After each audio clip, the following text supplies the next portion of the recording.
வீரபாண்டிய கட்டபொம்மன் பிறந்த தினத்தை ஒட்டி சேலம் நெடுஞ்சாலை நகர் இல்லத்தில் வைத்து வீரபாண்டிய கட்டபொம்மன் உருவப்படத்திற்கு அதிமுக பொதுச் செயலாளர் எடப்பாடி பழனிசாமி மரியாதை செலுத்தினார். விவரங்களை தர இருக்கிறார் செய்தியாளர் சிலம்பரசன். விவரங்களை வழங்கலாம். வணக்கம் தர்ஷினி.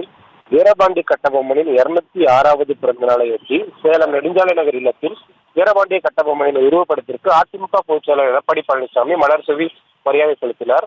ஆங்கிலேயர் ஆதிக்கத்தை எதிர்த்து போரிட்ட பாஞ்சாலங்குறிச்சி ஆண்ட மன்னர்களில் முக்கியமான வீரபாண்டிய கட்டபொம்மன் 1760ஆம் ஆண்டு ஜனவரி 3ஆம் தேதி பிறந்த வீரபாண்டிய கட்டபொம்மன் தனது 30வது வயதில் பாளையக்காரராக முடிசூட்டினார். ஆங்கிலேயர் வரி வசூல் செய்வதை எதிர்த்து போரிட்டவர் பல்வேறு போர்களில் ஆங்கிலேய படைகளை பின்வாங்க செய்தார். வீரபாண்டிய கட்டபொம்மன் சூழ்ச்சியால் பிடித்து ஆங்கிலேயர்கள் 1799ஆம் ஆண்டு அக்டோபர் 16ஆம் தேதி கைத்தாரில் தூக்கிட்டு கொலை செய்தனர். வீரபாண்டிய கட்டபொம்மன் வீரத்தையும் தியாகத்தையும் போற்றும் வகையில் ஒவ்வொரு ஆண்டும் அவர் பிறந்த தினத்தையொட்டி அதிமுக சார்பில் மரியாதை செலுத்தப்பட்டு வருகிறது. இந்த நிலையில் 266வது பிறந்த நாளையொட்டி சேலம் அதிமுக பொதுச் செயலர் எடப்பாடி பழனிசாமி இல்லத்தில் அவருடைய உருவப்படத்திற்கு மலர் தூவி மரியாதை செலுத்தினார். விவரங்களுக்கு நன்றி.